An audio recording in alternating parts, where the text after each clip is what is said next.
Tonight we are discussing episode 106, Birthright, written by Danielle Barrow and directed by Matthew Moore. I'm Courtney Williams, creator and producer of Outlander Behind the Scenes, and I am drinking water and chamomile tea. Delicious.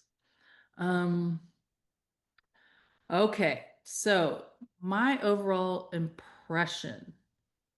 I found this episode extremely harsh coming on the heels of Beautiful, Gorgeous, Great Feelings 105.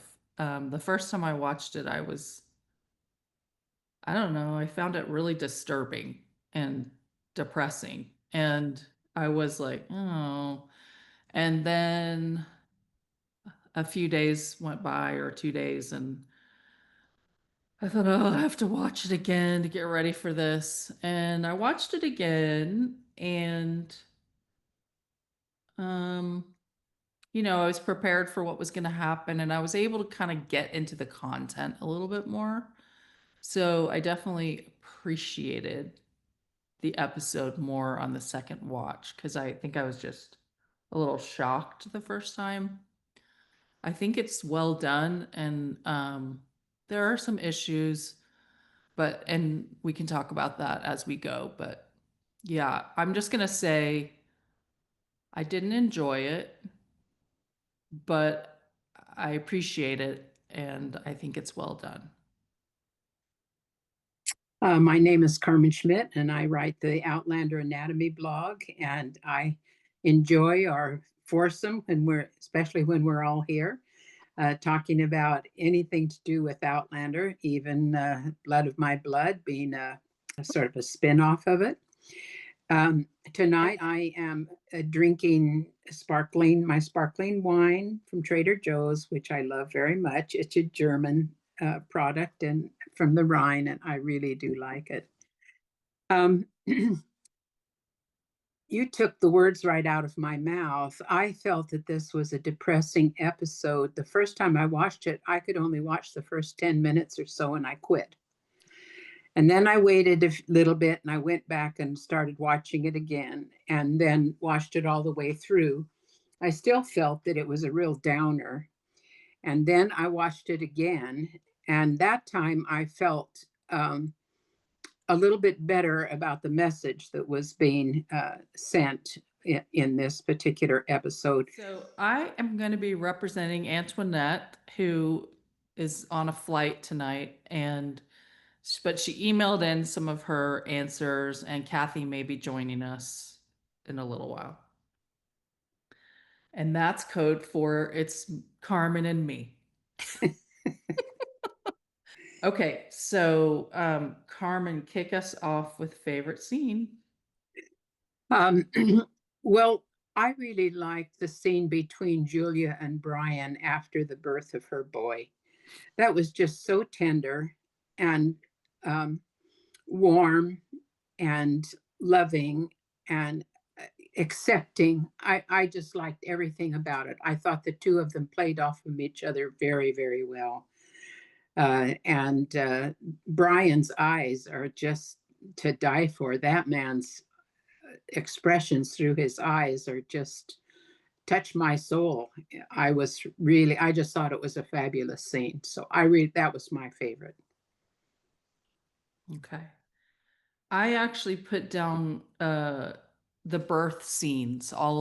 They all kind of came at once, but Claire's birth scene and baby boy X. Beecham's birth scene, Beecham. and then Brian's birth scene. I thought those were all very sweet, and um yeah, the I really like those, so I put those as my favorite. And then I'll just grab Antoinette's, which is she said, I really like this episode. Feels like the series is getting into its stride.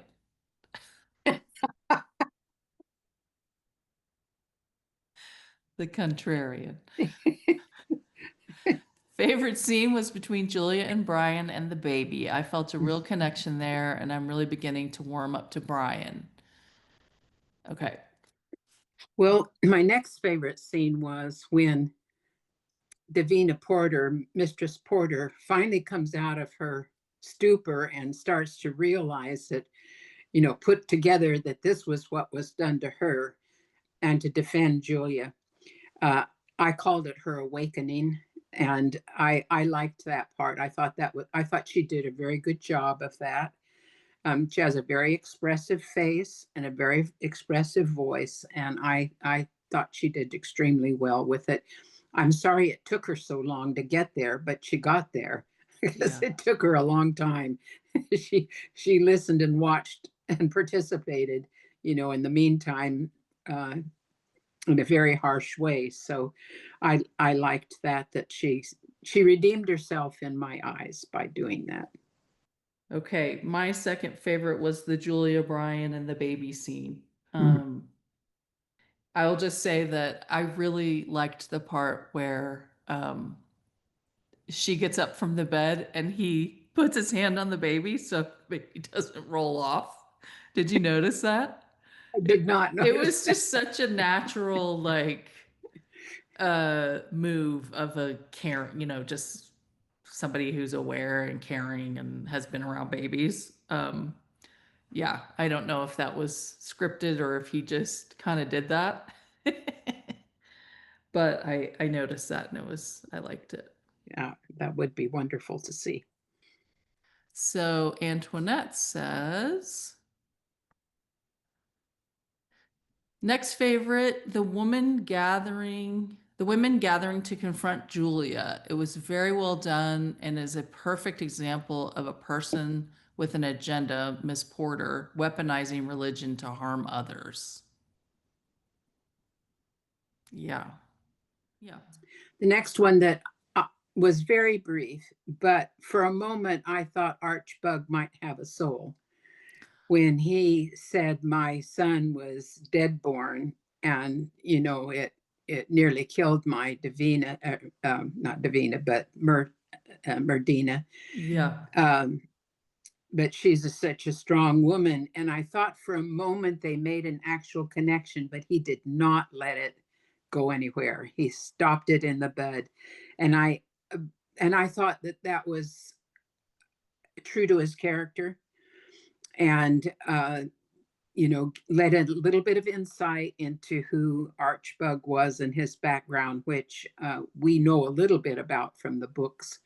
So I thought that was well played by the two men speaking to each other, and that Henry said, "Well, something to the effect that you know what I'm talking about. Then you have a, and I'm sorry." And Arch would not accept his. That's what turned him off, was when Henry said, "I'm so sorry." Uh, Yeah. but I thought that was good. Well, and I think it's period correct. I think that would be weird if he was like, "Oh, thank you." That wasn't Probably. that wasn't a thing. Okay. Well, let's go on to what worked for you. Um, I thought the scene where Bug uh, Arch deceived Henry with his midwife was extremely affecting. I did not like it, Hmm. but I thought the scene was worked, Yeah. and I could see him maneuvering. Now, he told the lady, who was, I assume, a midwife, he told her out at the carriage that it was the laird that had commanded it, but I'm not so sure that that's true. I kind of wonder if maybe this isn't something that Arch did on his own and cooked up on his own idea, because well, I think he's jealous of Henry for one thing, but and envious of him because he's an educated man, but I don't really, that's not been revealed, so I may be wrong about that. But I thought it was horrifying, and you know, told me what a damaged man that Archbug really is. I don't know why exactly. Maybe we'll never find out, but I kind of hope we do, about why he would be so brutal as to do something like that. But it was effective. My take on that. So the little BTS, the guy who plays Isaac Grant, I don't know if you knew this, he Yes, he actually passed. passed away.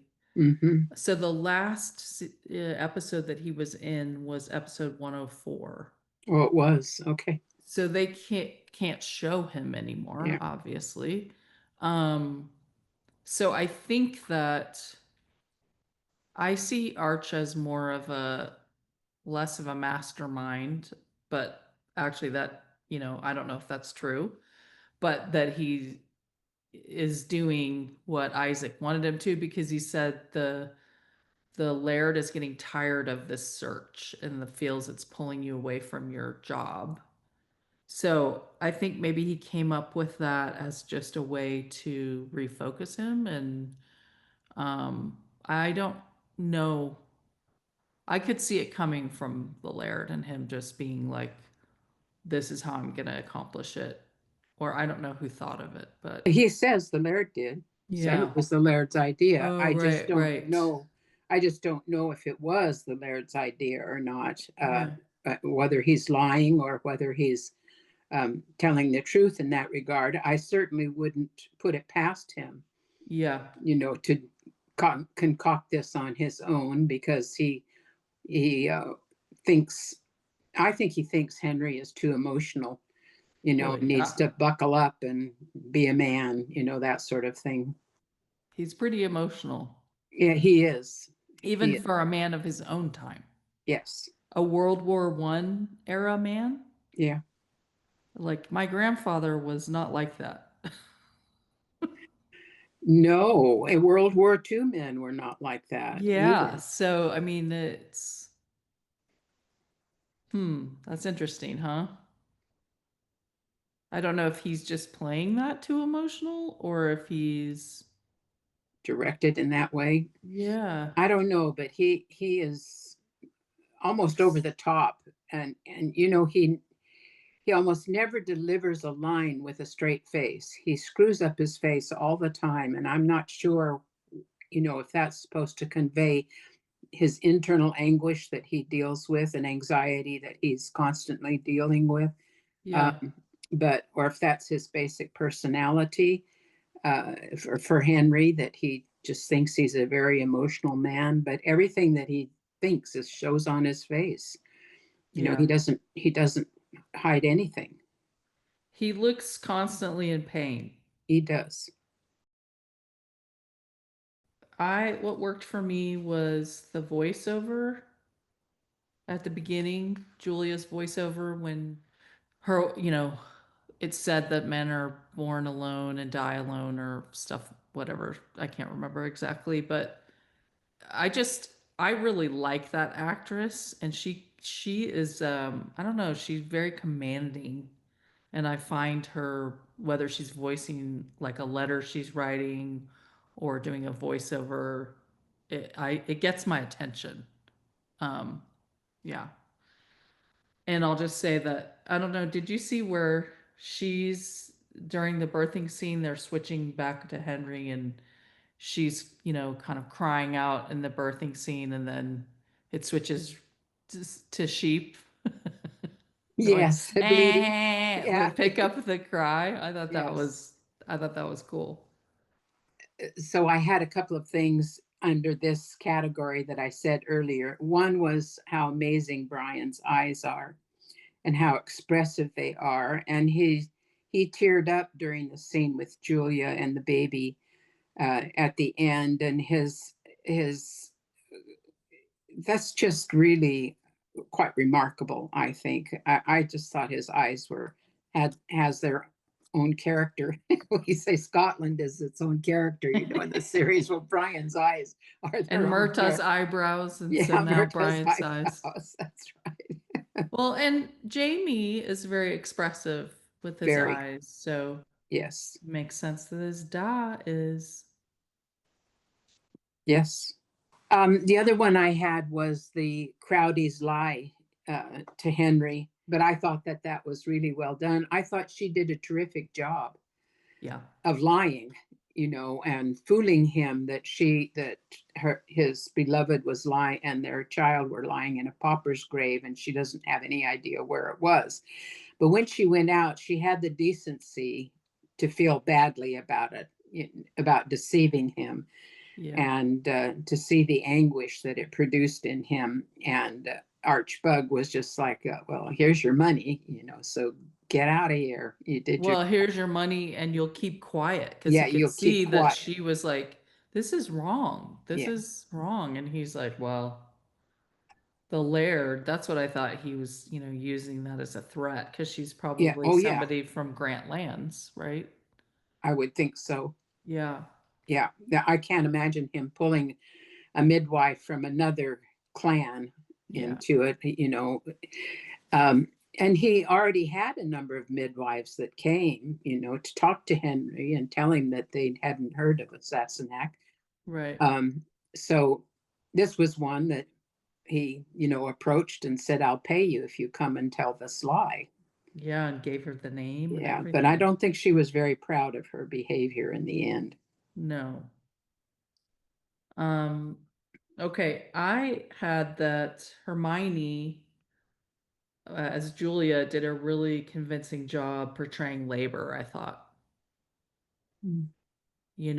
Just it, especially in the Claire scene, like, not to compare, but there was like Brianna when she did it, it was more of like, but I thought Hermione really got into the like the gut, the I don't know, labor is deep. It's not like you're yelling at somebody or you're frustrated. It's like, you know, and I felt like she really got there and it was believable for me. You'll probably comment on that in Yeah, medical and anatomical. I will. Okay. I thought the ending was cool with blowing out the candle and then going Mhm. to dark. Yeah. Yeah. The other thing that really worked, I thought Sarah Vickers, who plays Davina, Hmm. really killed it in this episode. And her watching her go from a young girl to, throughout the episode and seeing her transformation, I just thought she really was believable. I thought she did an incredible job of that. I agree. So that really worked. Yeah, those were mine. So, least favorite scene? I found the gossips harassing Julia to get tiresome. It went on a little bit too long for me, and it was a little bit overwrought and over dramatic. I felt it reminded me of a scene from Bram Stoker's Dracula, the 1992 film with Keanu Reeves, where he's surrounded by the female vampires, and they're Grabbing at cloying, him. and touching him and everything. And that's how it kind of felt that way with these women. I mean, they were so cruel, Yeah. uh, and so demeaning and hateful. It just a real turn off for me. And I felt like it just was a little bit too much. Okay. Like you didn't like the content and it felt overacted. I felt like it was overacted. Yes. Uh-huh. uh, I would go along with some of them, saying that she needed to repent and that she was a fallen woman, and why did she tempt the Lord, the Yeah. Laird, and blaming it on her, because a lot of women that adhere completely to patriarchy do that to other women. It's very common Still today. today. It still Yeah. happens today. So in that regard, I think that was, believable.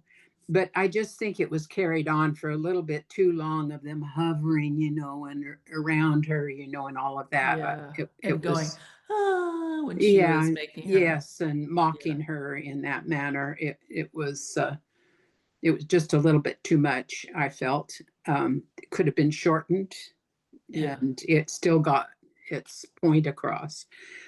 But it was really an uncomfortable um, and reality that hit me in the face, that a lot of women protect themselves from uh, being the subject of that sort of thing by um, victimizing other women. And there's all they're doing is protecting themselves.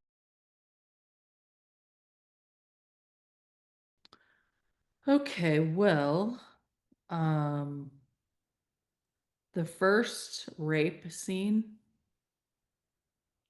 that just turned my stomach. And Tony Curran is a little too good at this role. I'm just gonna say, tone it down, buddy. Because like hit just the whole thing of her just not being innocent and being at the fireplace and him getting her to come over and then just grabbing her and so convincingly pulling his penis out, putting it inside her, and she's like, and then he grabs her head for leverage, and Yeah. then his orgasm, just the complete like, oh, Well, she was just an object. He didn't have any sense of her as a human being at all. at all. And that really came across, and I found it, I hate him. Like, Yeah, he's not a likable. before it was like, yeah, haha, he's a sleazebag. Now I'm like, I despise him. Yeah, he's neat, really a nasty old bugger. What did was the term that Annette used a couple of times ago? Oh, she said, A rank old scunner. scunner. That's That's right. too nice, though. Yeah. I think he's like, Well, he's a rapist. yeah, and There's no just, nice way to put that. but I'm just a little like, Tony, I am offended by your portrayal. It's too good. It's too much. Yeah. Yeah. Yeah. Um, that was really upsetting to me.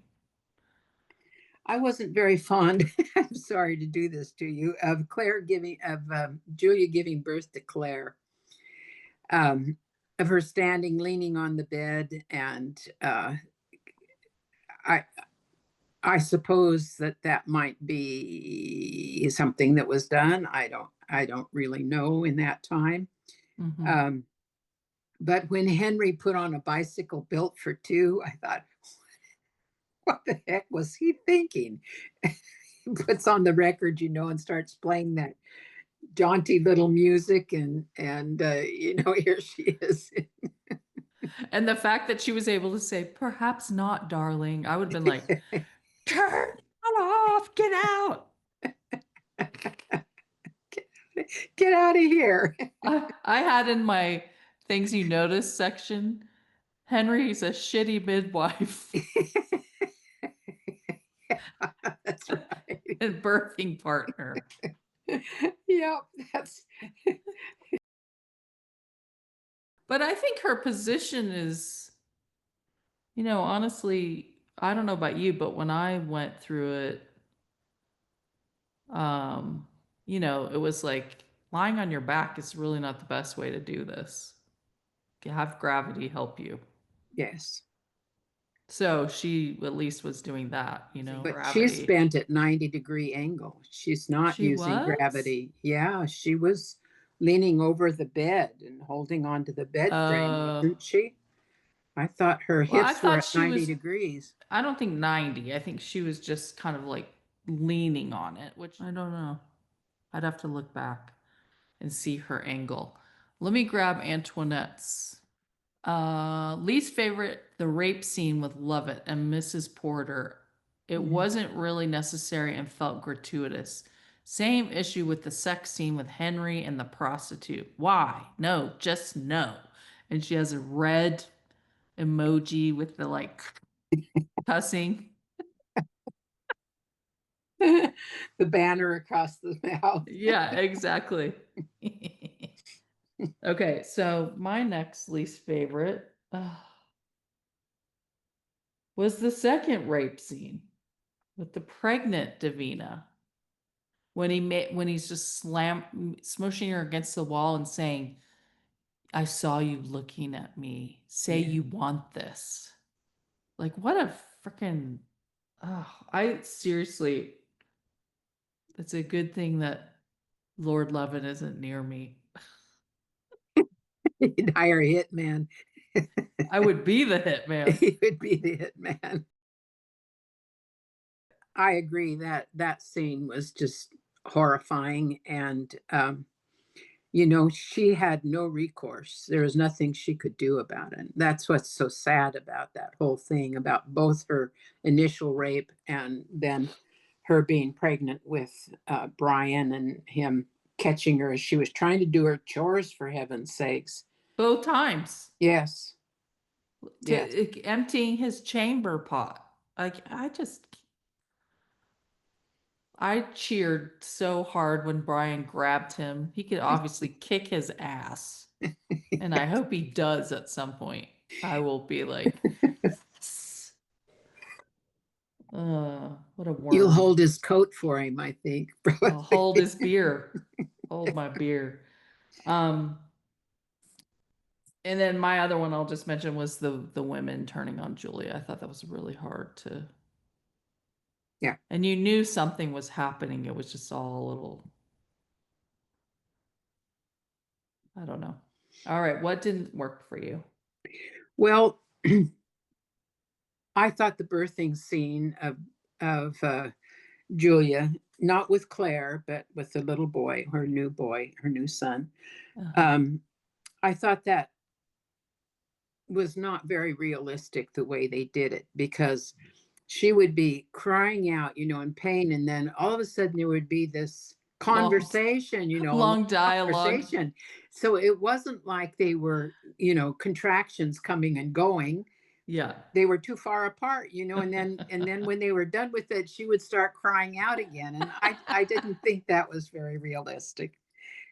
I I think thought I her read something that she said it was really hard to navigate doing a birth scene while she's being tortured I'll bet it was. and having lines. I mean, can Yes, to try to remember. And it kind of reminded me a bit of, for some reason, of the trial, um,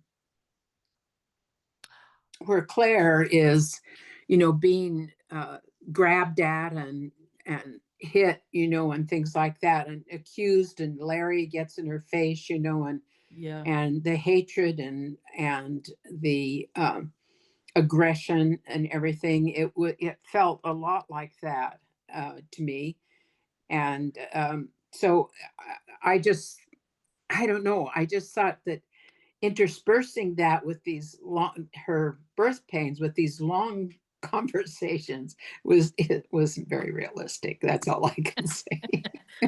Um, it's interesting that you bring up the trial because I'll just say, since it came up, when Brian comes in and, to like sort of rescue it, interfere with Lord Lovett and do the rescue, that's what he reminded me of was at the witch trial, Jamie at the witch trial.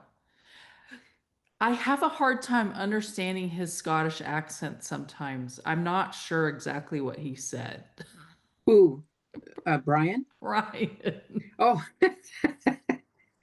When he's very ele- upset and says stuff, I'm like, what? Well, I So, put on closed caption so that I can see uh, if I have any problem.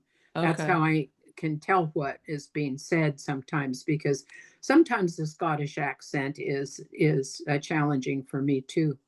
Usually I can get it, but I don't know, for him, I have a hard time with him. Well, I think his voice is very deep, And, that might be part of it. For me, I don't hear low sounds as well as I do things on the higher register. You don't think it's I that? think Sam's is deeper.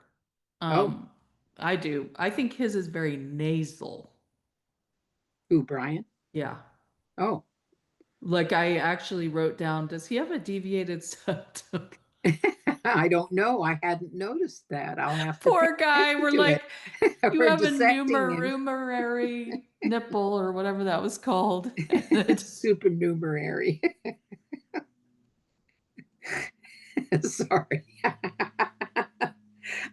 I didn't mean to upset the group. I didn't realize it would be so. no, what I thought is I thought, what if he's somebody who's like, okay, I have this and it's embarrassing and but that's okay. I'm gonna go on with my life. Nobody'll notice. Little does he expect there's an anatomist watching his Well, show. a lot of there's quite a few stars that have them. Oh, really? Like Marky who? Mark has one. Oh, What's his name? yeah. Mark Wahlberg. Yeah. He has one, and he's very proud of it. Okay. And I can't remember the others, but I taught a lesson on it in anatomy and in my gross anatomy course, and I named some of the stars. It's been since 2008, so I don't remember who all I named, but Well, Jamie Roy seems very comfortable in his own skin, so if he he has does. one, he's probably fine with it. I'm sure. It's just funny to me that I'm like, does he have a deviated septum? Anyway, um, okay, so what didn't work? Lord Lovett, I hate him. That's I mean, you really despised him last episode. He has reached a new level of stomach turn for me. He's gross. I'm sorry, but he's just gross in this, and I'm sure he's in real life he's a very nice man, but he just in this. He's an abuser. That's Yeah, what really he it, is an and abuser. and we've seen that, but the rape Yeah, scenes really pushed it over the edge for me. Like I really hope someone kills him, but then we know that they don't. well, they do, but not Not soon enough. not Like soon enough. I ugh. Okay. Um, do you have anything else that didn't work? I do have to say that the storyline of Henry and Julia is just so bleak. I wish they would give us a break on it. It is really a bleak story, and neither one of them deserve that. I wish they'd give us a break from that and let them have some kind of joy in their life. I actually thought about you when I watched it because you said that last on 105. You said, I hope they, get those guys together or something happens that's positive soon. And then this, I was like, No, oh, Carmen. it didn't work. Well, I've sort of crisscrossed here and there, but I think once again, I think the gossips overdid their scene, Okay. and it was too much for me. I also didn't feel like in this episode Hermione came across as authentic as she usually does, Hmm. and maybe it was because she's comes across as so prim and proper, and there were times in this episode where she came across that way to me, and I thought you shouldn't be in this. That shouldn't be the way you respond in this situation. You should be, until, like for instance, it took her so very long to scream "Lord Lovat," Yeah. when she became afraid that they were going to kill her baby, Right. that they were not going to let it live. And that's what I took away from that anyway, was that they, were contemplating doing away with Oh, her yeah. Yep. child. And then she screamed. She had and really let out a yelp. But I would have done that a long time before then. I wouldn't Yeah. have let them get that far in their torture before I would have. Do you think that it was because she's British?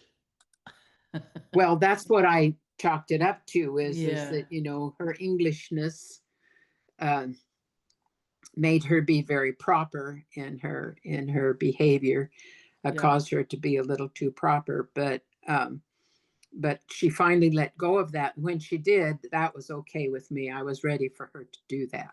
Yeah. Yeah. For her to scream and show some resistance to what they were doing to her. But what's interesting to me is that when it was her they were torturing, she accepted it and didn't do much. But when they threatened her baby, that was the thing that tipped her over. And I think that women should pay attention to what's being done with them too, not Yeah. just the baby.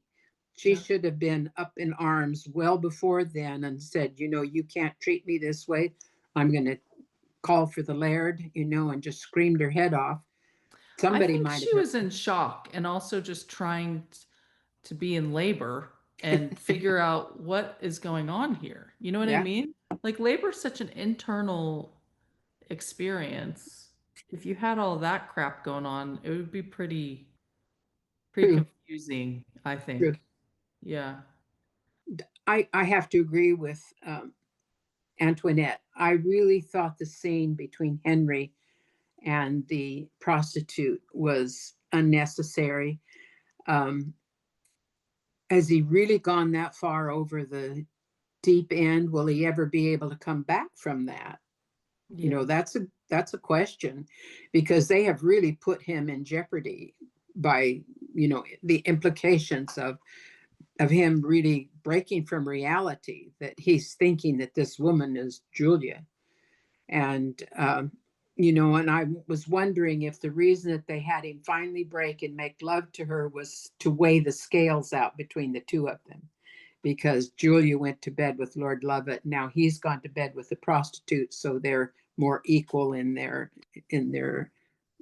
potential offenses, if you want to consider it that, even though they really, Julia had no little choice. Uh, Yeah. she did the logical thing, actually, in order to save her baby. But yeah, I wasn't very fond of that particular scene, and I feel like sometimes Henry, what's his name, the The actor? actor, Yeah, Jeremy Irvine. sometimes I feel like Jeremy overacts, um, and that he, when what happens is that when it comes time when he really needs to put emotion into it, he's already expended some of that emotion in earlier sentences before it was required. And you don't, in my opinion, you want to save that for you build up to it rather than everything be this same Sort of, degree of, as Antoinette would say, histrionic. yes, the same degree of histrionics. Yeah. Yeah, So yeah, I, yeah. I, I, I think there's a bit of that. I don't think it's not that troubling, but it's something that I've noticed. Yeah. Okay. Um, I also said I think that Henry's PTSD and running off is not a very believable storyline.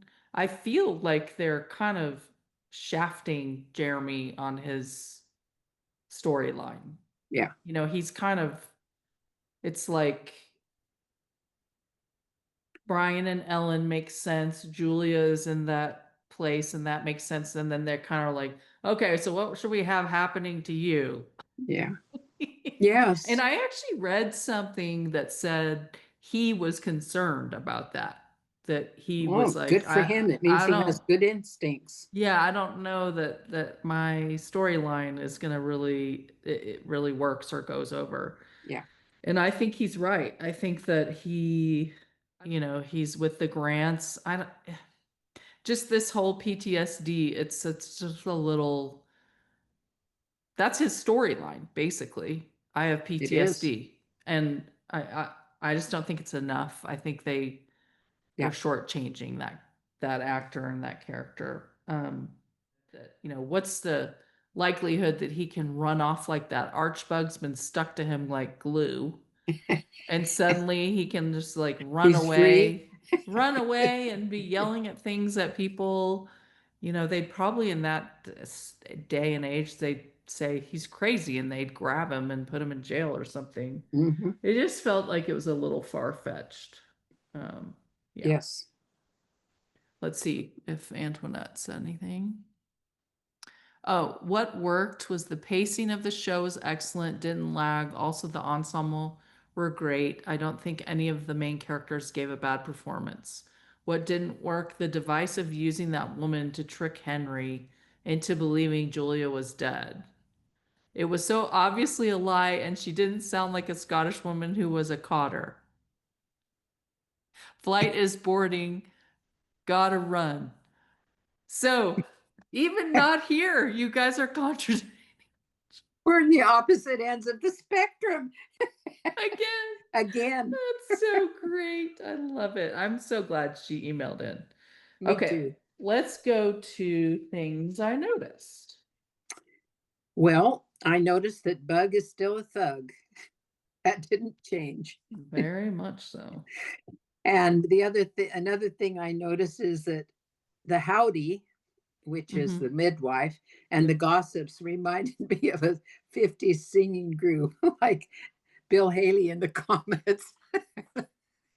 Howdy and the gossips. I just thought they're here. Oh, that's funny. Um,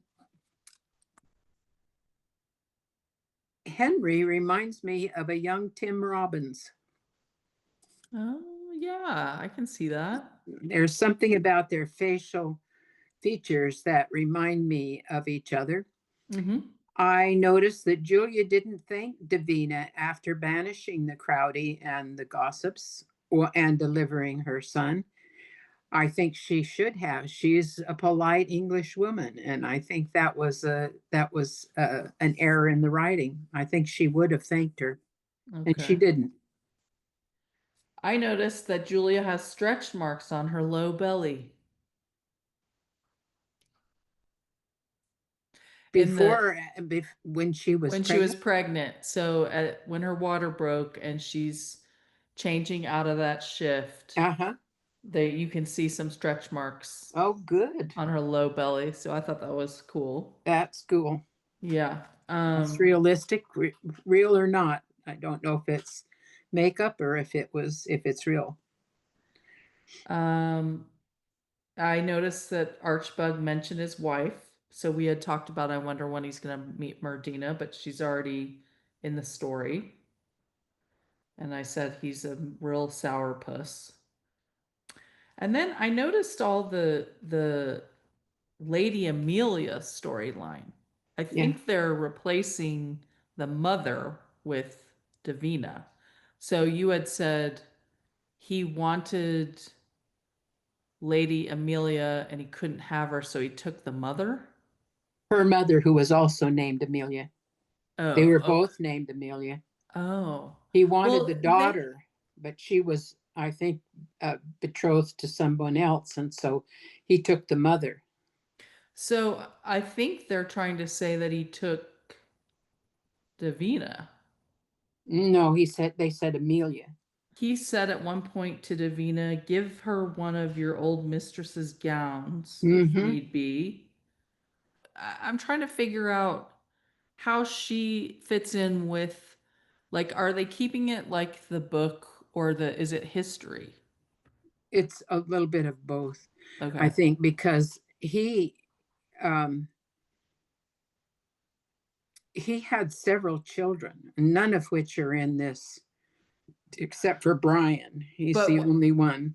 I mean, related to Amelia, is that historically accurate? Yes, that Okay, is so historically true. The mother and the daughter, and yeah. he wanted the daughter, but he couldn't have her, so he took the mother.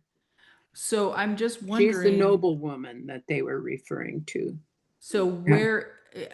so I'm trying to figure out what parts of that are they bringing in? Are they trying to say that he already had a relationship with her and now she's gone somehow and so he took her maid servant? Like, how does Davina fit in with Amelia? Because they keep bringing it up. I don't know. Yeah. I don't think they've made it clear. I took it that she was her maid, that she was Amelia's maid's servant, and she stayed for some reason. Yeah, so I don't understand what happened, and I don't know Mm, if we're gonna find out. probably not. And like the terrible lady says, if Lovett could have someone like Lady Amelia, why in God's name would he want you, her maidservant? Well, I could say something really crude, but Well, yeah, but I'm just trying to figure out story-wise, like what are they getting at? I just well, noticed a lot of so I noticed a lot of references to Lady Amelia, and Davina is connected to her as her maidservant, but what is the backstory? That's my curiosity. yeah, I don't know because I think she's a mythical character. Uh, Who Davina is, is. yes. Mistress Porter is a mythical character, but Lady Amelia was not a mythical character. So Okay. they're trying to build a story around that, and I think why why they put that in there was to show the humiliation that she faced when she was trying to give birth, and that they blamed her for getting pregnant. Well, I It's just got a, that. I'm just trying to figure out what's the Lady Amelia connection. Um, and then she said to Brian, with all that unfortunate business with my mistress, Lady Amelia, your father's treatment of her as a noble woman. So they brought her up a lot in this episode, and I just yes. noticed that and I wonder what that's about. That's it. Well, they brought her up a couple of episodes ago too. Didn't somebody mention Amelia? Because I said in that discussion that Lady Amelia was a real character. Yeah. You can read about her on in his write up his biography on Wikipedia, but it's very lengthy. Be prepared if anybody listening decides to read it. It's not a quick read. Yeah. He had a storied life, that man did. Well, anyway, I just noticed all the references to her and I'm curious about that. That's really the and I wondered if you had a thought. Well, I think I would agree with you. I think that well, first of all, Amelia is not a fictional character. Number one. Number two, he really did abduct her and married her with an Episcopal priest, if I remember right, and just as he's trying to do with Julia, Julia, yeah. um, uh, and he did, but I guess it was later annulled. She left, and or maybe not annulled, but she was able to get away, and she did not live with him any longer. And after that, let's see, what did he do after that? He married twice more, if I remember right, without getting a divorce from her. So he Well, was so a I guess what bigamist they're too. trying to say is that she brought her maidservant with her when he Yeah. abducted her, and then when she got away, she left the maidservant. Yes. That's probably That's what happened. that's what I would assume happened. I Okay. doubt that uh, that Davina chose to stay. No. And I mean, eh, if her dresses are there, she lived there for a time, right? Yes, she did, and So she she did. fled without any of her stuff, including her maidservant. Could be. That's what I'm coming up with. So I just noticed it and I wondered, what are Sounds they? like a good story. So I don't know if you noticed, but how beautiful the chandelier in the great room is. It Oh, looks like a crown. It when you looked at it from above, when they were standing in the balcony and looking down, it was this huge ring with the candles on it, and it looked like a sacrament in a way over Julia, like a crown that was I saw it as a blessing for her, yeah. her mothering, her birthing her child. And I thought that was really beautiful. Mhm. Um, I noticed that it looks like Balak has Jamie's horse outside. That black one, what what was his name? I heard, uh, Not Dumbo, but Sleepy Sleepy. That's what it was. One of the one of the dwarfs. dwarfs. Oh, that's so funny. Uh, Did you hear? Do you know what they fed her? Did they called it a chowdy or something like that? Uh, I Coddle, coddle. That's what they coddle. said. Yeah. Yeah, I looked it up. It is real. And Oh. what they do is they take some egg and wine or ale.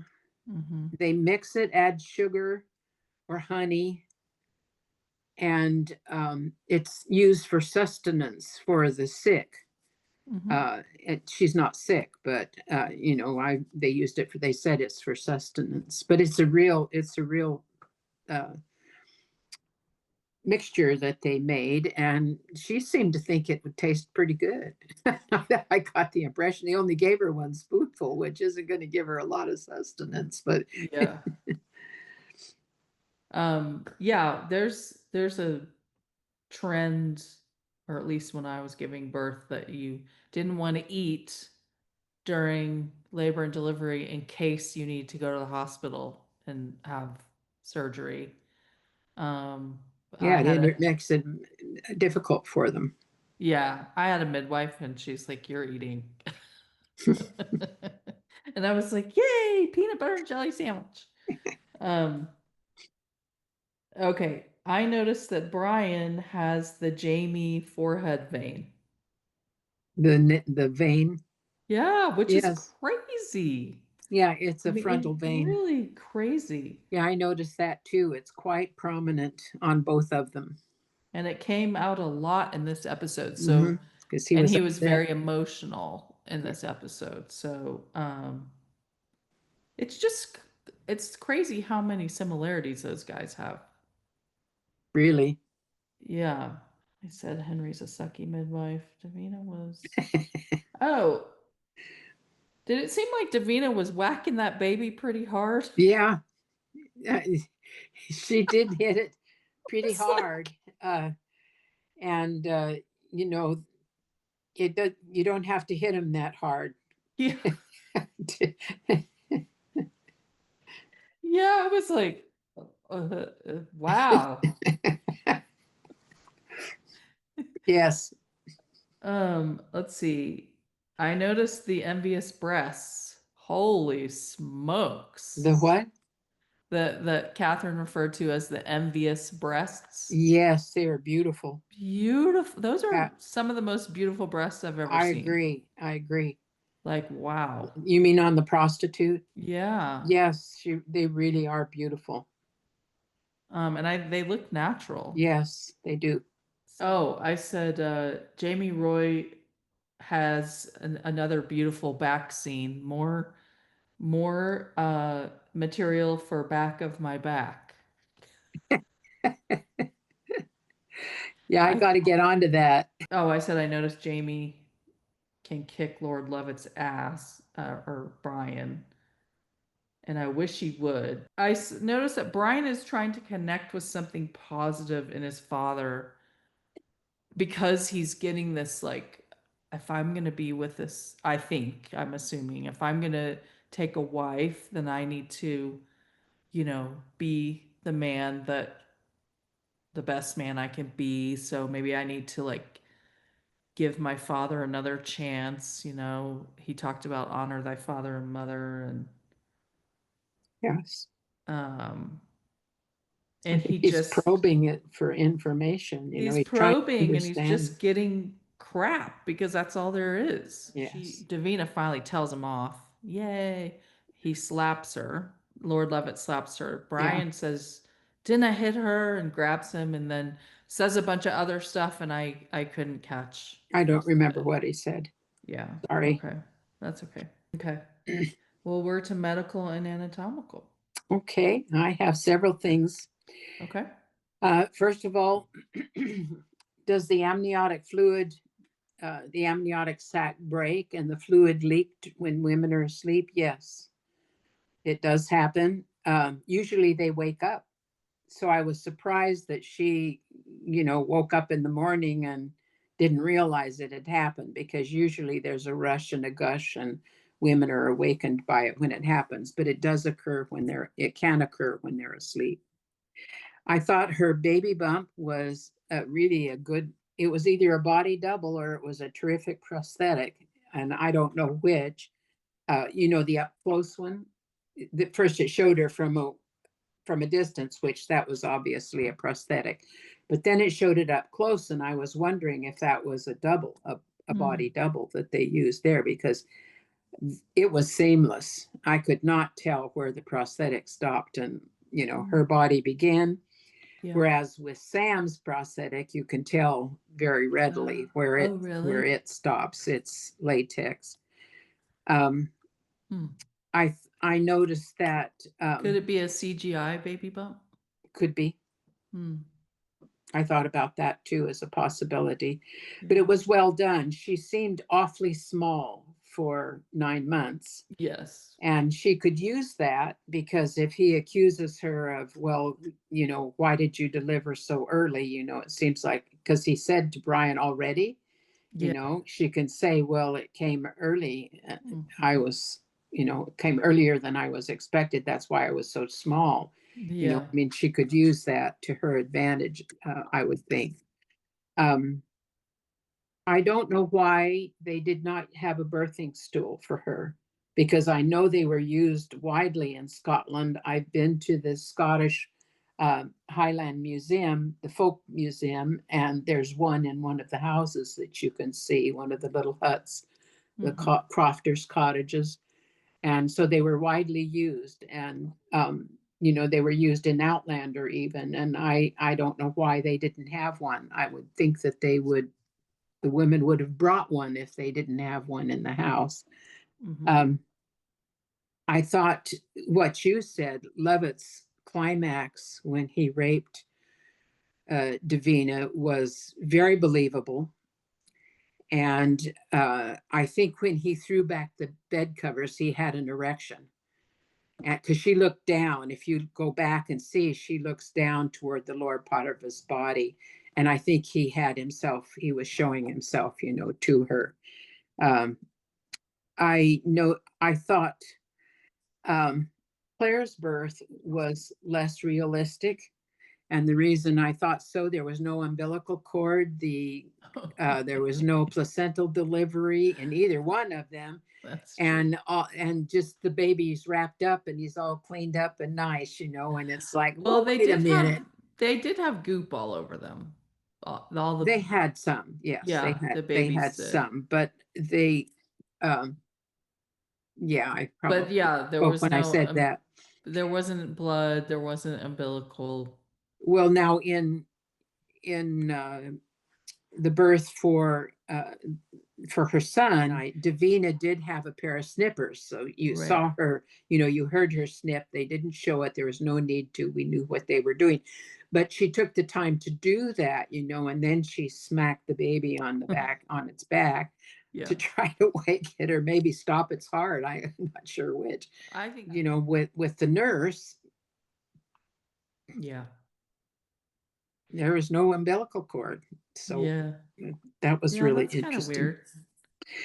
Um, I also noticed that after Julia gave birth to her baby, that her belly was still full, and that was very realistic, because your belly doesn't go flat right after you give birth, Hmm. um, and that's very realistic for them to do that. It's there's still a placenta in there, and usually some Fluid weight and gain, some fluid, and things like that. So I thought that that was very realistic for them to do that. And that's about all of the medical anatomical that I noticed in it. I did, like I say, I couldn't help but notice um, Brian's eyes. His pupils are very large, like Jamie's. We mentioned that last time. That's another thing that is very mm, similar to the pair of them. So They did a great job of casting Jamie Roy as Brian, in my opinion. Mm-hmm.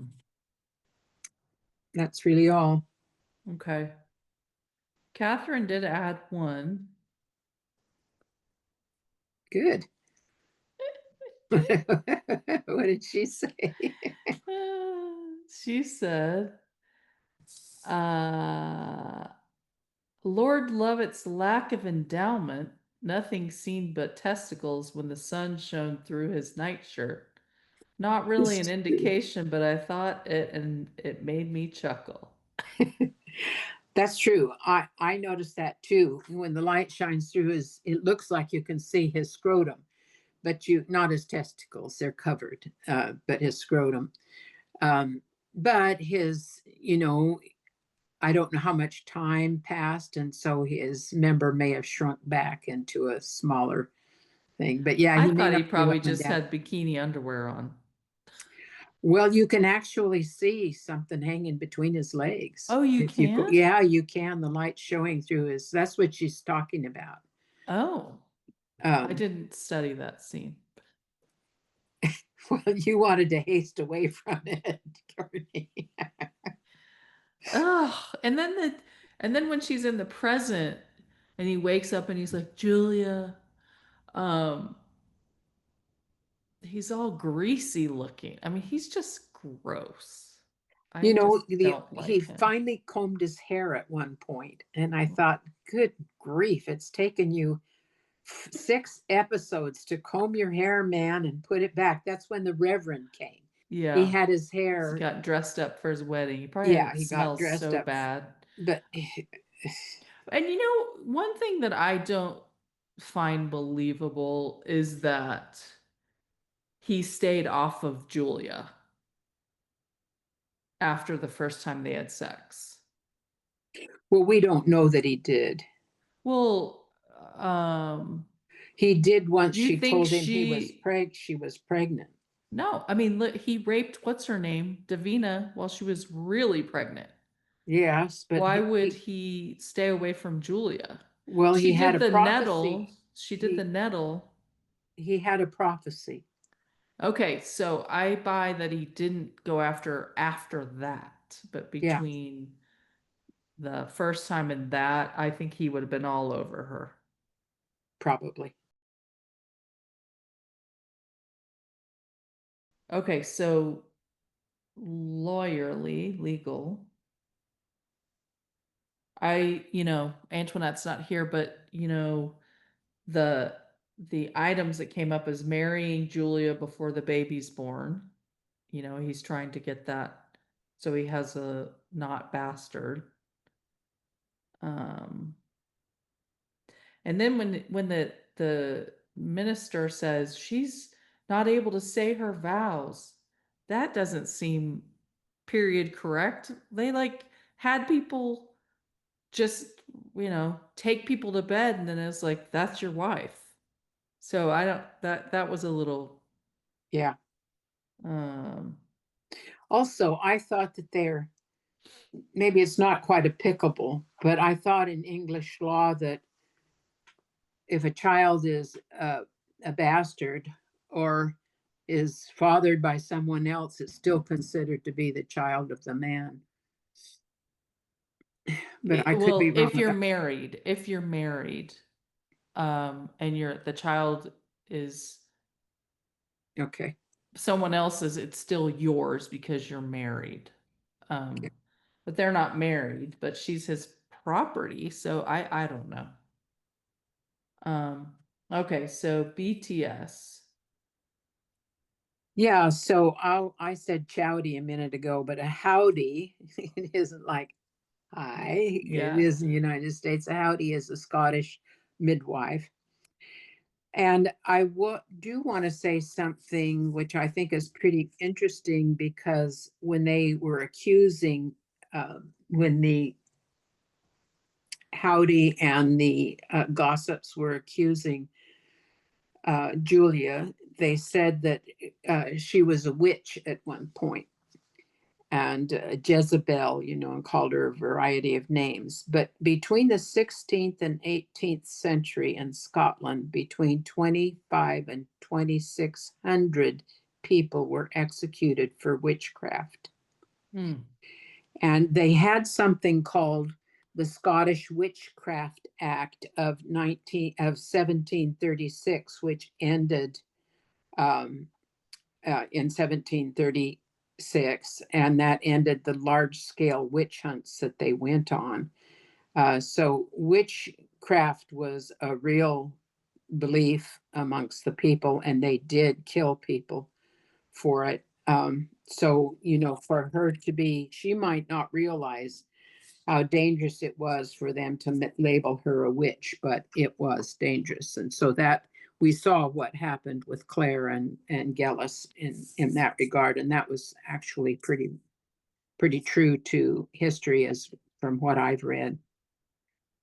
My BTS is, first of all, the horse I believe is called Jack, because Jamie Roy, I saw a little, interview with him where they said something like, "What do you hope audience members will notice?" And he said, "I hope they'll notice my bond with my horse Jack."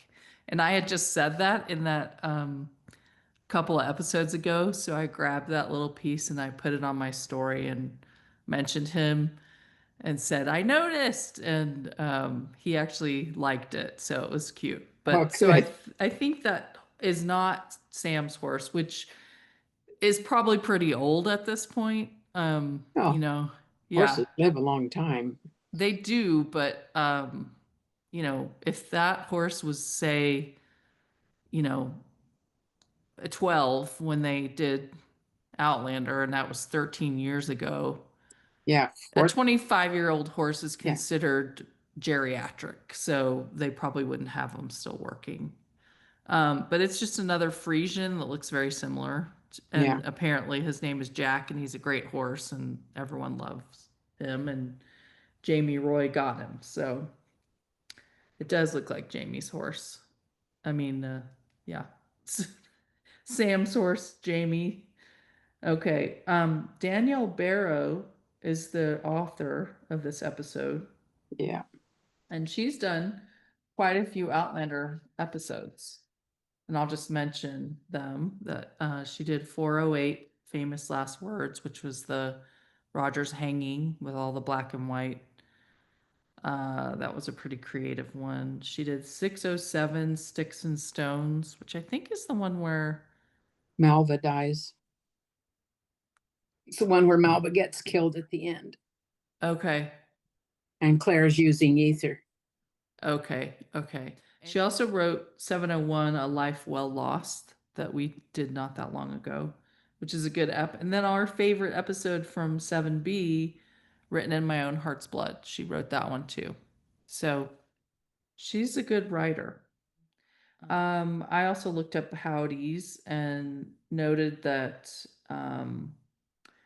they are from the 17th century, is I think the earliest mention, and they're in Scotland and Northern England, and are mentioned in some of Robert Burns's works.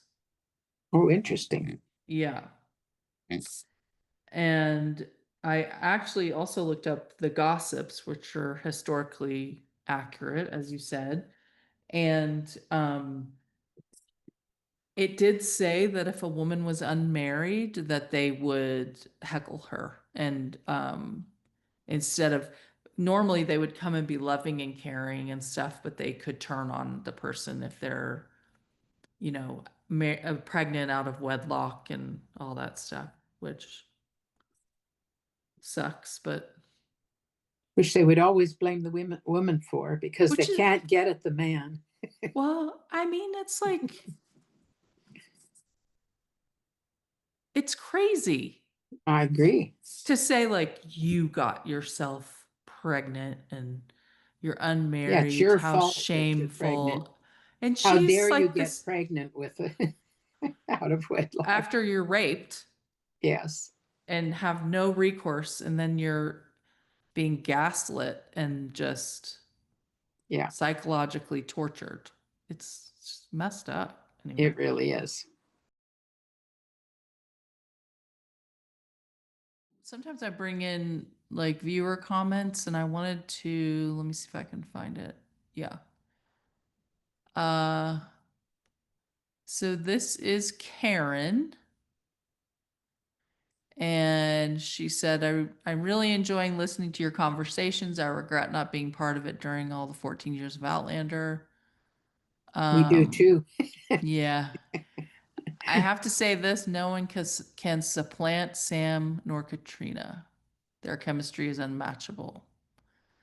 And she said they were born for those roles or they channeled two people who once were. I thought that was interesting. Well, that's a lovely statement, actually.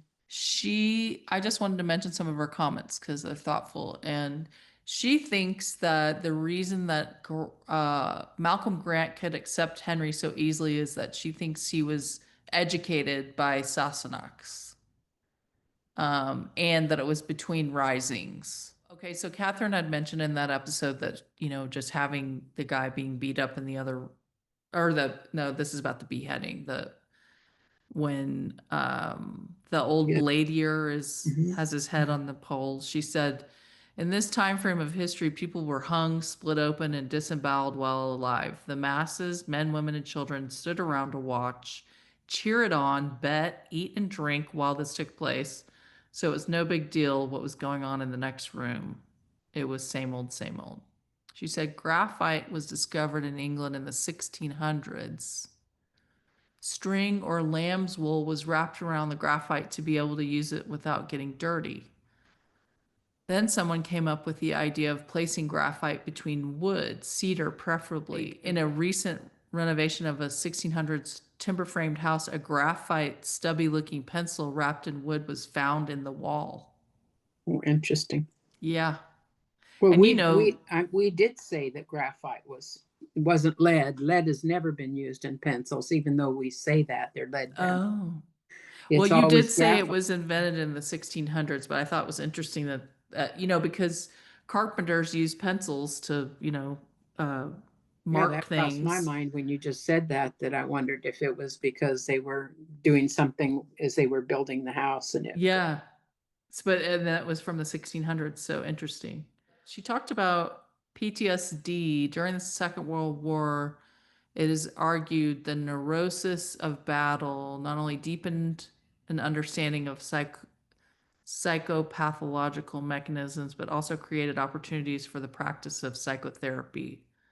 While its perceived efficacy led to a broader acceptance within medicine and society once peace had returned, this recognition contrasted with the aftermath of First World War when a network of outpatient clinics set up by the Ministry of Pensions to treat veterans with shell shock were closed within a few years in response to financial pressures and doubts about their therapeutic value.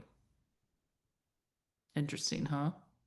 Well, I was going to say, there's very little progress in the terms of mental, um, psychological uh, amelioration of people's PTSD until after the Second World War.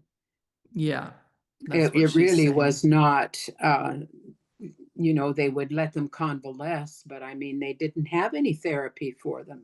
No. We didn't have talk therapy, um, or much of it. I guess there were some Freudian people, that did some of it, but it wasn't widespread. Certainly not.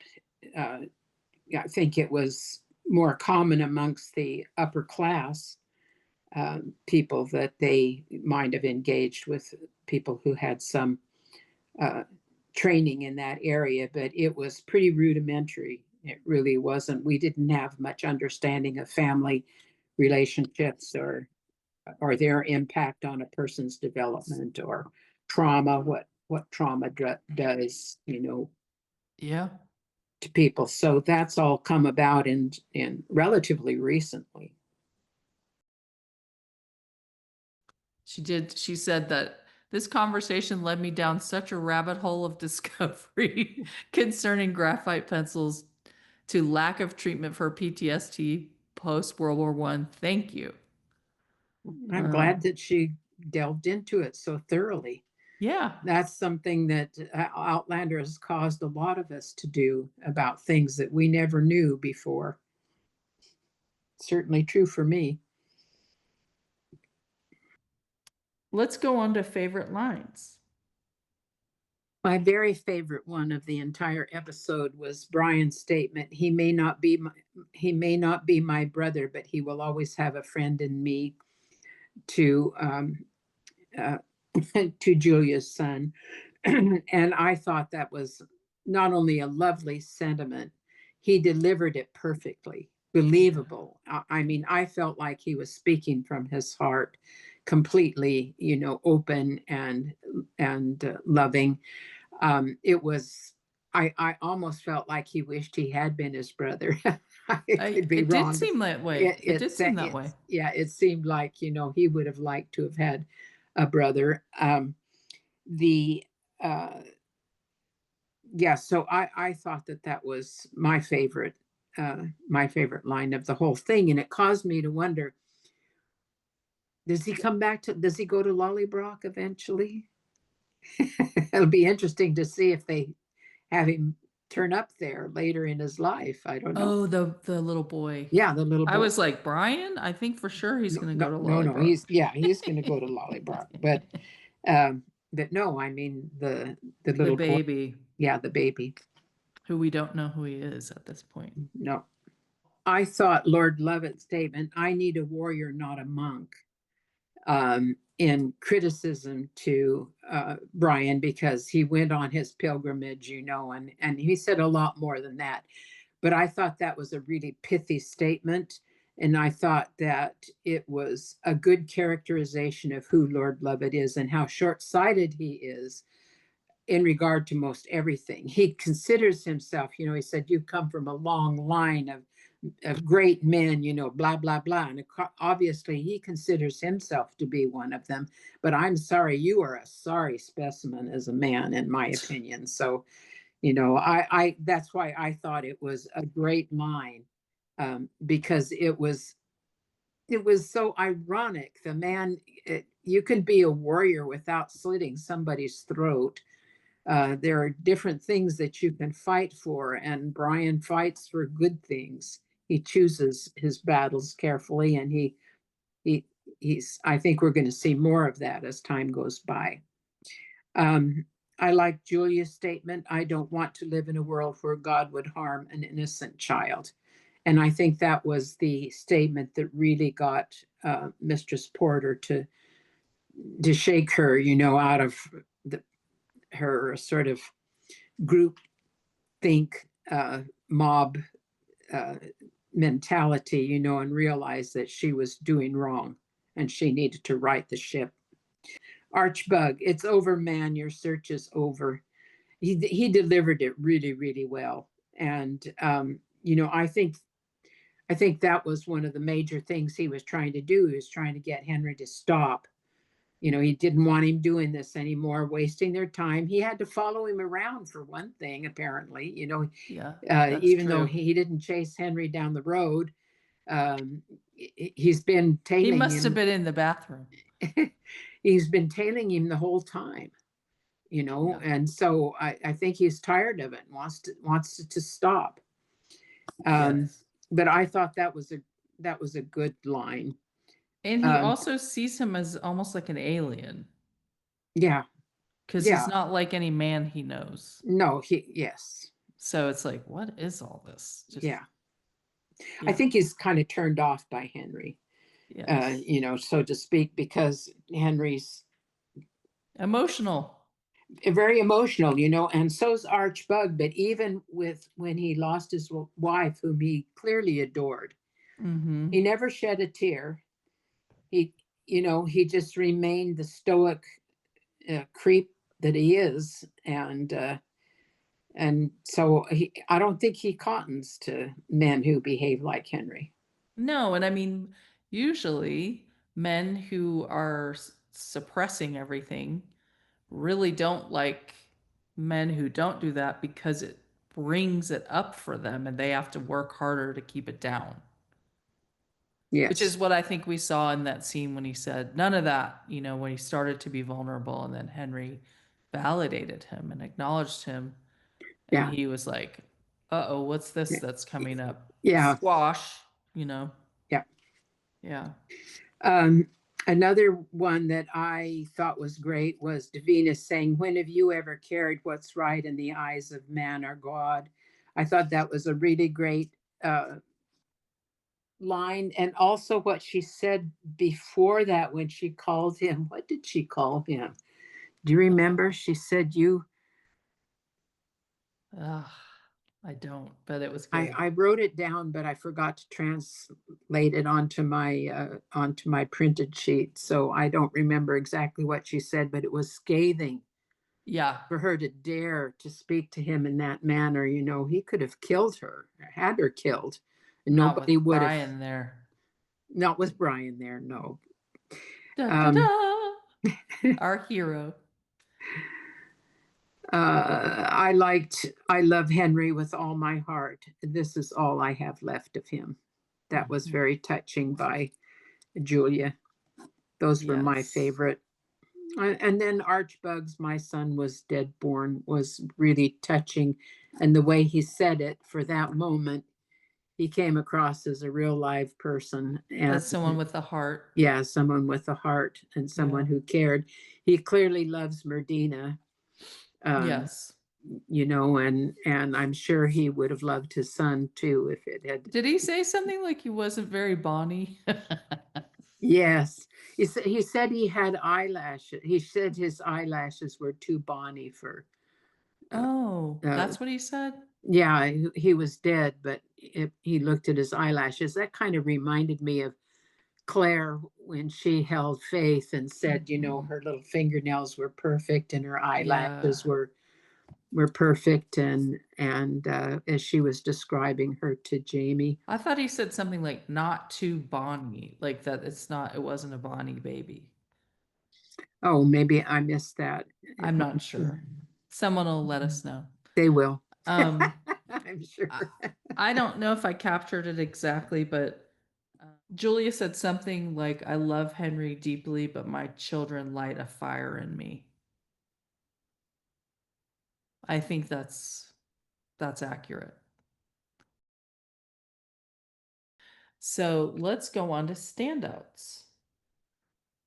We'll go back. Well, I have to say Tony Curran as Lord Lovat was, uh, when a person can make you despise them Yeah. like that, he has that man nailed.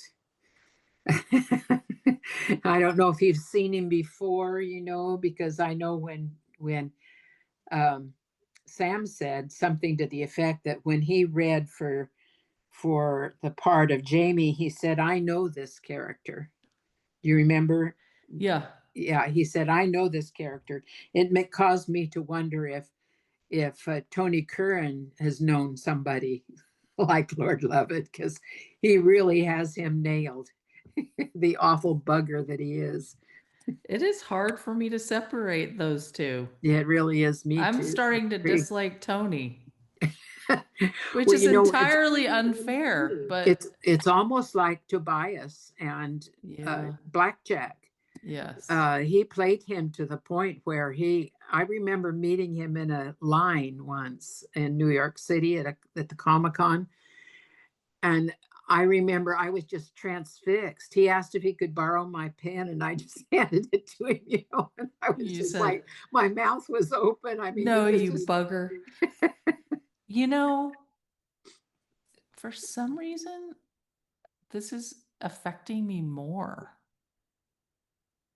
I don't know why. it's worth thinking about because something's triggering you. Yeah.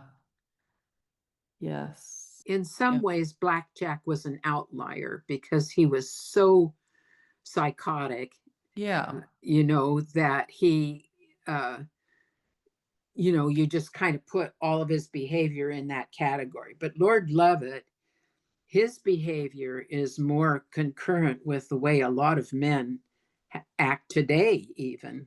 Well, I think it's because, Blackjack, um, yes, he was an outlier and it was known within his circle that he was kind of, I feel like the military knew, like they kind of had their eye on him because they knew there was some shady stuff. Nobody has their eye on this guy. He has That's a true. bollock to reinforce because he's a wimp and he's abusing his son and he's abusing Davina and he's abusing everyone in his household.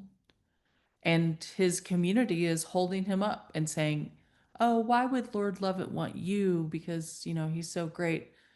I just think that's what it is there's no accountability from anyone in his circle. Just started this episode to get accountability from Brian, and then And Brian gets beaten for it. yes, but also from his mother, because she did stand up to him. And there was a moment when he said, "Get the strap." I was like, bollock, like turn on him, turn on this guy. Balak won't turn on him. Balak's No. he's a beast himself, so Yeah, I mean, I can't even tell that he's just a machine for yeah, all I can see. he's a mercenary. Yes. Okay, so enough about him. I agree, stand out, and I'm triggered. Um, I have Sarah Vickers as Davina. Me too. Yeah, I thought she just killed it in this She episode. her face is I think she has a very attractive face. And the moment that she realized what was happening, what she was doing, was such a an enlightening moment for her, and she portrayed it perfectly. It So was just well. like the light bulb went on, and it was like, whoa. I saw a dawning versus a light bulb. It took her a minute. She kept, But her face is what her face portrayed it in a moment. It just was.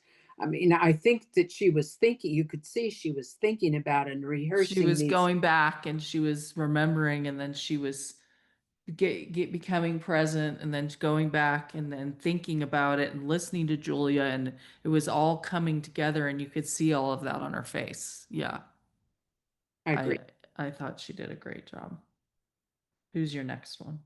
Jamie Roy as Brian. I thought he Yeah. did a really good job. I'm really falling in love with this character. I can tell in this discussion. I was like, we switched. I hate Lord Lovett and you're falling in love with Brian. I just thought, I can see why Jamie had so much respect for this man. Yes. How how he could come from the loins of someone like Lord Lovett Mm, is you know this is if you want to question nature versus nurture, I would say it would be closer to nurture yeah. uh, from his mother, and perhaps nature also from his mother, but he's more like his mother, way more like his mother than his father. But he's a contemplative person who thinks about the effects of his behavior. And, instead of when, I think also when he's out in the yard of the castle and Julia comes out and tells him, that it's coming, that discussion, he could have easily turned her away or, Because not. he's still mad. He's Yeah, still mad. yeah. I mean, he doesn't like to be lied to, and I don't blame him. It's not nice to find out you've been lied to. Yeah. Um, but but the fact that he can forgive her and understand from her perspective that she felt she had no other choice, and he realized, I think, Yeah. Yeah. that she had no other choice if she When wanted she to said, take what if it was, you, Ellen with Alan. your child? He Yeah, actually can put himself, he's empathetic. yes, He has an high emotional IQ. yeah, And I liked the line when she said, I can see the love that you've poured into him. I can see it. And I think that's probably true. Mhm. Why he is the way he is. And when we were talking about it a second ago, it's like Brian is the ugly duckling. He's in this Lord Levitt house and he's constantly tearing him down and beating him and saying, you're such a, you're a monk and you went on this stupid pilgrimage and you're a disappointment and all this stuff. And he's actually a swan. And Lord Levitt is the freaking ugly duckling.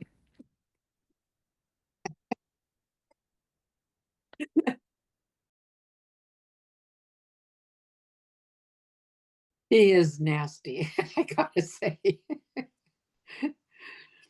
Okay, my next standout is Terrence Ray, who plays Archbug. I thought he did a really good job in this episode. He's very good as that character, I agree. very compelling. We saw that emotion from him. He had more to do in this episode, and I think he really is a good actor. Good casting. Mm-hmm. Whereas Yeah. the older Archbug didn't rise to me to the occasion, but that might have been partly the writing.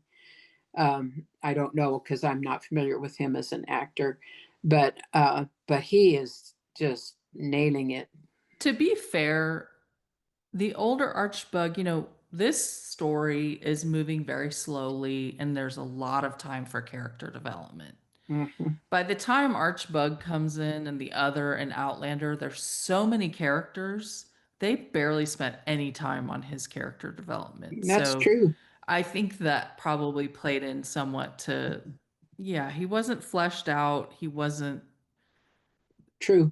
I think that, because I think he was probably a really good actor. It And just, Merdina had almost no. How could you feel so sorry for her? You didn't even know who she was.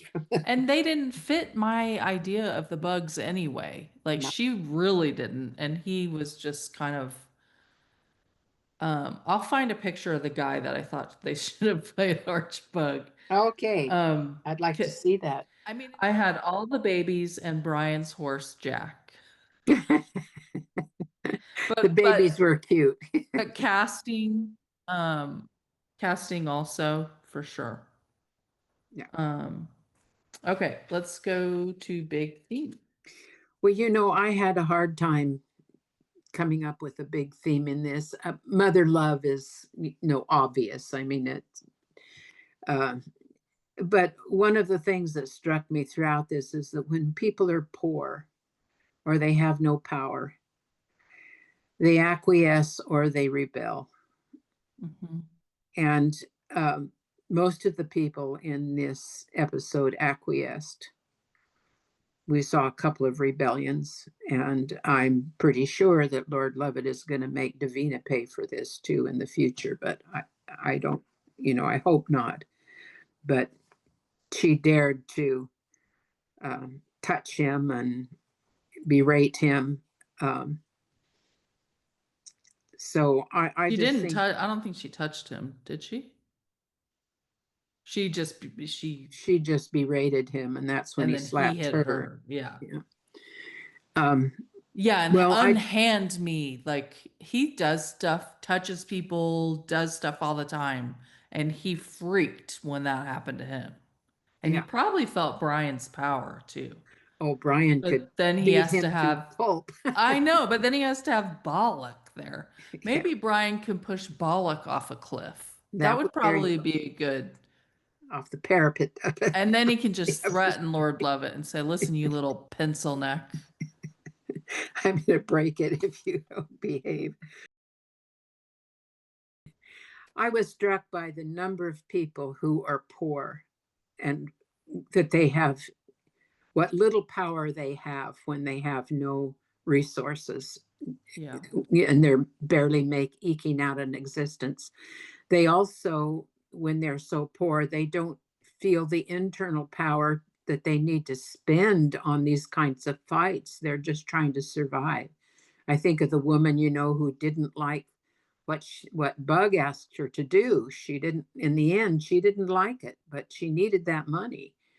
and so she took it. And I just, it just is a reminder to me of what poverty does to people and how poorly people who are not impoverished can behave toward those who are.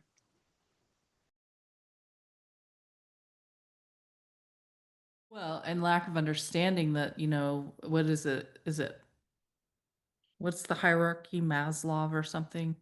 Hierarchy of needs, where if you don't have the basics, then you can't do the more morality and the ethics and stuff like that, because you have to get the basics. You have to get food and You don't have the time and energy to spend. It's like it's discretionary income, except it's it's in a moral realm instead of a physical realm. and obviously Grant, rules that place with an iron fist, so they know I can't cross him. Right. Even though this feels wrong morally, I have to suck it up and do this for survival. Yeah. And many people, first world problems don't wouldn't think of that someone is having that, to make that choice, that it's not really who they are or what they want to do, but it's what they have to do. Yeah. You said mother love, and that was basically my theme, is that is love, that love has the ability to transform and heal when we connect to it in ourselves and in others. And the fact that Julia I see as kind of a healing force that has come into that household as an outside perspective, that, like I said, there's no accountability, and they're just like, this is the reality. Lord Levitt is an asshole, but we can't really acknowledge that because that would be too painful, because this is our reality. And then Julia comes in and really forces Davina to look at, to actually let the pain of her experiences come up and see that maybe they're not fair. And so I saw her struggling between the narrative of the culture and the pain of her experience, the truth, her truth. And she's had to push down her truth and just be like, it feels wrong and it's probably painful, but this is the way things are. And so I feel like Julia connected to her through love, and through the love of, you can understand the love of your child. This is me and the love of my child, and we're in the same situation. And so it really woke her up to, what am I Yes. doing? This is terrible. What would I have wanted? They did this to me, and I was, like a caged animal lashing out because they were trying to hurt my baby. This is so messed up. Um, and then Brian, the same thing, when she, in the scene with Brian and the baby and Julia, and she unknowingly, says to the baby, unknowingly, I mean, I don't think she's aware of how Brian might be experiencing this, but she says, your dad would love you so much. And I feel like Brian is in this moment of trying to find something to like about his dad, and almost hearing that was so painful for him, Yeah. of like, I've never had that, I'm never going to have that, what would that even be like? And so what I thought was, that's the big theme, but I thought it's an interesting to think about. Julia went back and helped to heal Davina, Brian, and his mother, which maybe contributed to the man that Brian becomes, and then the man that Jamie becomes, and who Jamie and Jenny are, and why they're more modern, more forward thinking, all that stuff. It was kind of interesting to contemplate that. And that her daughter will marry the fruit of that. So she's like, I have to get back to my child. And as far as we know, she doesn't get back, but she's still contributing to her life Yes. by healing these people that will be her future family. Yes. Yeah. Good observation, Courtney. Thank you. That was a hard one, but when I got to the big theme and I really started thinking about that, I was like, okay, there's some meat on this one. It was really hard, but Well, I think the reason for me why it was so hard was because there's so much unjust behavior in it. yeah. So much that is unjust, and that can be very distracting, because it robs our emotions. It takes our emotions in that direction, because we know that it's ethically it's horrendous and abhorrent, and it sort of overwhelms my ability, to analyze it because I'm so involved with the emotions of all of this and the horrifying treatment of women, which is not exaggerated. um, over the centuries, you think of how many women have been murdered for witchcraft and, burned and things like that, or blamed for things that their husbands did.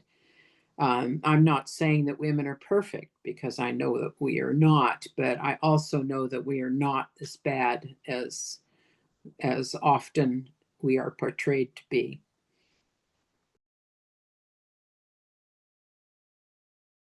Yeah, and just the fact that all these women were ganging up on other women. Yes. That sucked. And And a that's woman the, who's giving birth who can't defend herself. yeah, I mean, she can't even control what her body's doing. Not right. really. It's doing its thing, and and this is a perfect time for them to attack because she can't defend herself. Uh, Yeah. Yes. So both Julia and Davina were very brave in this episode. yeah, I agree. And I wish it made me also wish that I could see something about Julia and Henry's parents.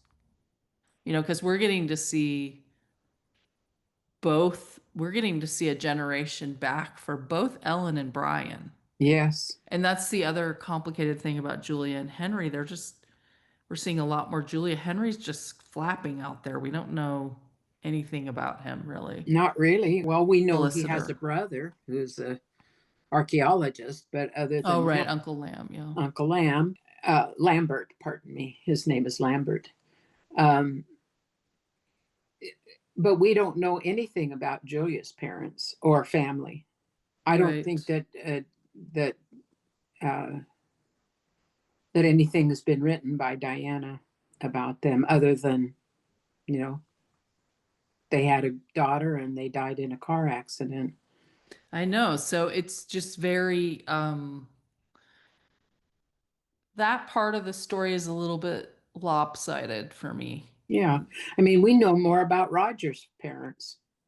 And I mean, to be fair, there's a whole Outlander world that's been built that was why we know that. And then they're Sure. just bringing in Claire's parents, which Yes. is no small task No, to try to do that. So, I think it's working, but you know, it's it's a tall order.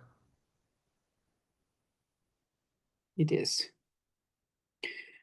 Well, my dear, We did it. we did it. Thank you. This is the Thank second you. time it's just been the two of us. In a while, yeah, we've done just us several times, I We think. have? Yeah. Hmm. I mean, it historically we have, yeah. I only Not remember too many one times, other. but yeah, I Well, always enjoy it. I miss our other lassies. Next Me time too. they'll be here. I miss him too, and I also get you all to myself, so I like that too. Well, good night, hon. Okay, See good you. night.